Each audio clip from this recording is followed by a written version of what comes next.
სანამ ავტომანქანები შეერთებულ შტატებში ბაზარზე გამოვა გასაყიდად, ისინი უსაფრთხოების შესამოწმებელ კაცრ ტესტირებას გადის.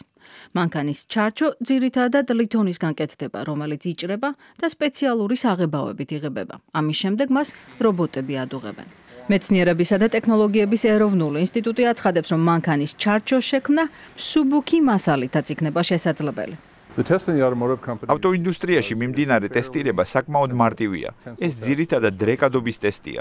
ჩვენ მომდევნო თაობის ტესტირების მეთოდი შევიმუშავეთ, რომელიც უფრო რეალისტურია. ის ლითონის ქცევის სიმულირებას უკეთესად ახდენს, როგორც წარმოების, ასევე მისი მოხმარების პროცესში. ინსტიტუტი ამერიკელ მანქანათმშენებლებს მანქანის ჩარჩოს შესამსუბუქებლად მეთოდების შემუშავებაში ეხმარება. ეს არა მხოლოდ ხარჯებს შეამცირებს, არამედ საწვავის ეკონომიასაც გაზრდის.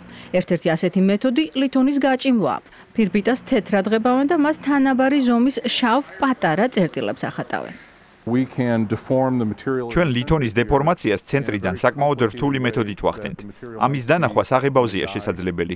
ასევე შეგვიძლია ლითონის გაჭიმვა შედუღების ადგილებზე ან კუთხეებში.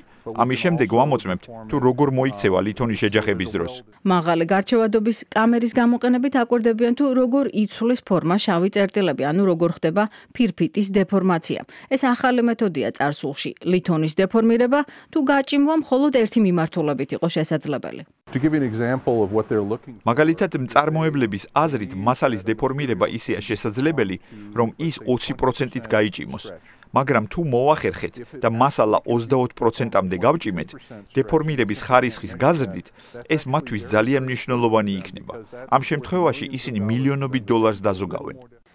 ინსტიტუტის მეცნიერები ამბობენ, რომ ამ მეთოდის შემუშავების შემდეგ მწარმოებლები არა მხოლოდ სხვადასხვა ლითონის, არამედ ბოჭკოვანი პოლიმერის კომპოზიტების შესამოწმებლადაც მიდიან.